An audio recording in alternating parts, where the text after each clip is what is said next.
That's not even a third of the wicks that I got to test my candles.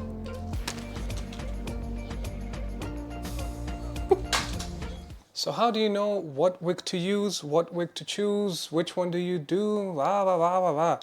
You know, before you find an answer to that, you're most probably gonna grow some white hair and you're gonna lose a few years of your life. It's been 84 years. No, but seriously, it's actually, it's a whole process. It will obviously depend on, one, the size of your jar. Smaller jars, in terms of diameter, are gonna need a certain kind of wick. Two, the type of wax that you use. If you're going to use something like soy 464, it's going to be different from coconut wax. Or it's going to be different from paraffin that you use, or soy blend, or the many thousands of others blends that are out there in this world. But anyways, the point is, really, it comes down to testing. Testing, testing, testing. They ask you how you are, and you just have to say that you're fine when you're not really fine, but you just can't get into it because they would never understand. I don't know how many times I've gone through, how many wicks I've gone through just to get, you know, what I wanted. And actually, a great example here is going to be this one. So I tested with soy 444, and the LX, not 20, but the LX22 actually did a fine job. I got a great melt pool all the way through here, so it was totally fine. But then as soon as I added the fragrance, something changed. Let me show you. So this was LX22, and it gave me a really good melt pool when I had no fragrance in it. And now look at that. After 4 hours of burning it, it's not bad still, I guess. That is not too bad, but you know, it is still not what it was before. The LX20, funny enough, it did burn all the way through, and it did actually the opposite. So they like kind of switched before, which is weird. But it did kind of mushroom a lot. I had to take out the mushroom. Again, this was after 4 hours of testing it. They both smelled pretty good. There was a good hot throw. So because of that, it is so important to test, and test. Another very important part is to document and write everything. Write that down, write that down! I feel like I know there's a few times I'll admit myself that I've gone and written something down and then I forgot where the paper was, I threw it out by accident, whatever, and then I never knew what the result was. So I had to redo it.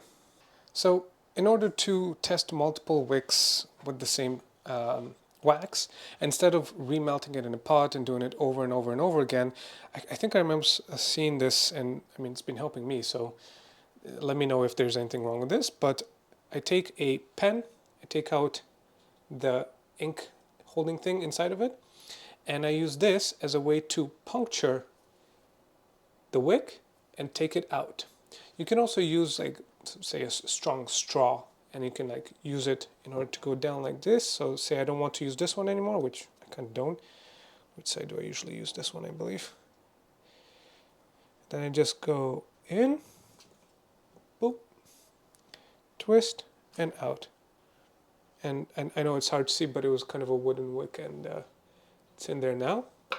And then basically I will take, I have one here, I'll take another wick, I will cut the end of it, boom, just so that way I have this, because that way I can simply slide it in there and then melt it with our gun.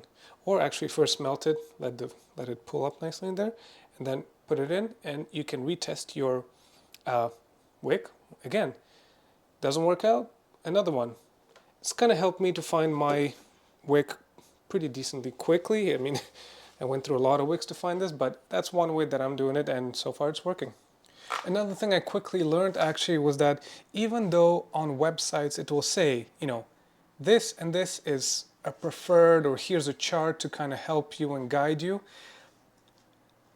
Again, yes, it is just a guide, as everyone keeps saying, but I feel like sometimes it doesn't even guide as much, really. I mean, I've had where I got a Premier, or I don't remember. I think it was a premier one I got, and it said that it's for a candle jar that is 3 inches in diameter or up to 3, and it tunneled like crazy. I mean, literally tunnel. Not like a little bit left on the sides, but tunnel. So I literally had to go up to the point where I was using a 4-inch, up to 4 inches in diameter wick to make this work. While charts can be helpful, don't get me wrong, they're very helpful, I personally found them to be still a bit, I don't want to say deceiving, because they're not there to deceive you, but it's definitely... It can be tough. It can be tough. I'm just trying to say test. So if you're Canadian and you're thinking, where can I buy some wicks to test? I will put them in the description below. There are a few places that I have gotten from myself. They all are good services. They've worked very well, pretty speedy. And obviously there's some in the US that you will know, such as Candle Science, of course. But again, I feel like here in Canada we're a bit, how would you say? There's not so many, right? Places, it seems like there isn't too many places. So I'll put in the description below what I have used so far, and it's worked well. So I hope you got something out of this, even a tiny bit. I'll keep sharing what I have found here, and hopefully you share with your experiences, and have a wonderful day.